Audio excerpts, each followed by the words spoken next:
Imagine I am Domitille. Imagine I am from Congo. 3 years ago, I was raped.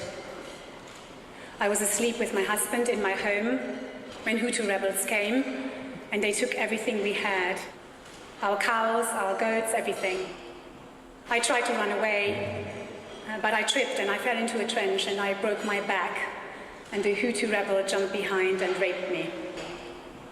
My husband ran away, and he was captured and held for 2 months, beaten every day. He lost all his teeth, but somehow he managed to escape, and he found me. And I was so worried that he would reject me because I had been raped. But he didn't reject me. He said to me, "We had 13 children together. How can I reject you?" After the rape, I had to go to Panzi Hospital. And that was when I learned about WfWI International. My situation was really difficult because my husband couldn't work, and I was the only one who had to look after my children and earn the money to put food on the table. And there were nights when I could not feed my children, and my children couldn't go to school. Joining the WfWI International program, I was able to start saving money through a stipend that I receive, $3 a month. And I'm learning how to make soap. And I want to use that money to invest in supplies so that I can start selling soap at the market and to my neighbors, so that I can start earning an income. And I've met other women who have similar problems to me, and they are earning an income now. I feel much better about the future now, because I'm investing in my own and in my family's future, because I'm learning something. And now I can feed my children, and 2 of them are already going to school. I have learned that even for me, it will be possible to one day start a business and earn an income to support my family. So, I'm not Domitille, I'm Brita, and I have a different story. But it is stories like Domitille's that inspire me every day. And I wish that Domitille was standing here right next to me to welcome you all to our 2013 WfWI International UK Gala. Because she would like to thank you like I want, because you're here, because you want to help women like Domitille. It is a different story that first got me involved with WfWI International. When I read Zainab Zalbi, our founder, when I read her book, and I learned about how she was growing up in Iraq and how her father was Saddam Hussein's pilot, and then how she escaped a violent relationship, and how she learned about the rape camps and the atrocities happening in Bosnia, and how she decided to do something about it. Something really simple and really effective. She created the WfWI International program that has 4 concrete outcomes: that women are well, that they earn an income, that they are integrated in the community, and that they can take decisions.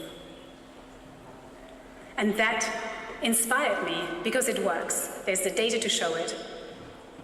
So when I closed Zainab's book, I thought to myself, I want to work for WfWI International. That was in 2005. There was no office in the UK at the time.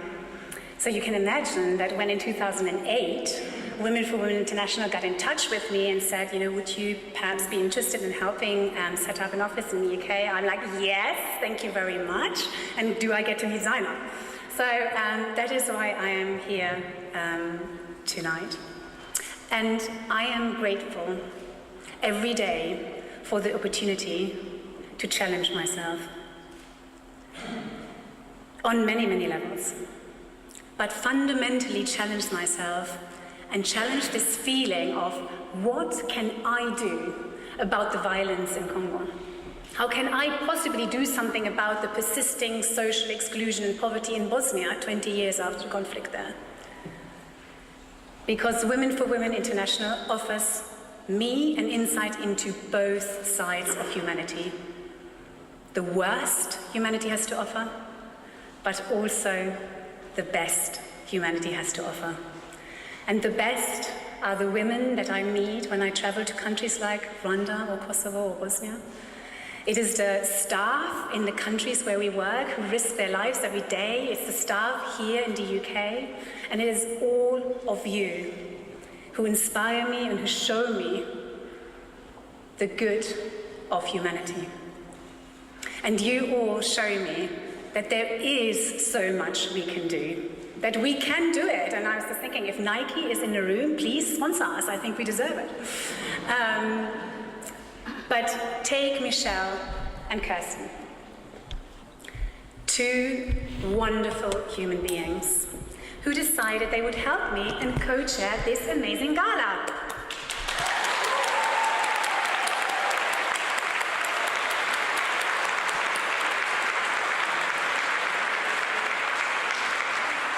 Thank you so much, Michelle, and thank you so much, Kirsten.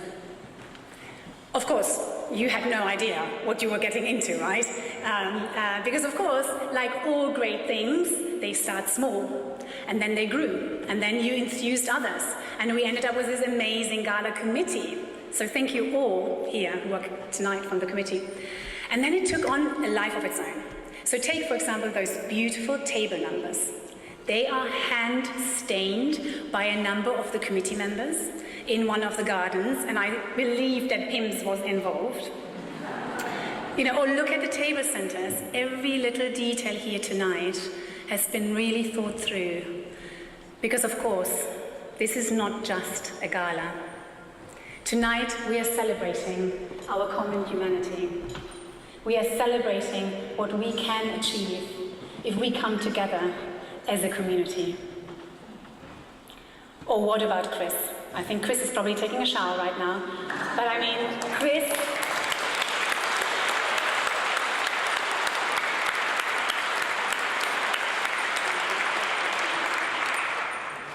has taken the atrocities and the horror that he felt about the fact that 1,000 women get raped every day in Congo, and he's turned it into an amazing power that has made him run a marathon every month, like you heard, for 12 months. And he hasn't stopped there. He's going to Congo next month to run another marathon and to tell the women there that the world has not forgotten about them. Or Laurie. Laurie and the fantastic cookbook team. I won't give anything away because you will hear a story firsthand from Laurie. All I want to say is that Laurie started a journey 4 years ago when she called me and she said, Brita, I've been sponsoring women and we want to do a little bit more, maybe a cookbook, what do you think? Yeah, great, cookbook, good. And along the way, Laurie has touched so many lives of other people who in turn have done the most incredible things. Betty Ann, Tracy, Alison, Kyle, our publisher. And now look at it. From wanting to do a little more, we are here tonight launching something incredible. Laurie inspires me every day with her vision and belief that with every little step, together, we can create something big. Thank you, my dear friend, Laurie.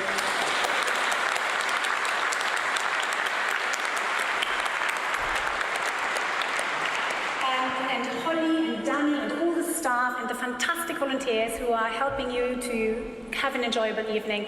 Thank you. They come in every day with passion and commitment and way outside the call of duty. And there are many, many others I want to thank. I want to thank everyone here tonight. I want to thank you because you give your time and you give your resources, and we could not do this without you. And of course, thank you to all the sponsors, and thank you, Nadia, for believing in what we do, and to Swarovski for giving the support. Thank you. So, as you can see, Women for Women International is all about the you can do it stories.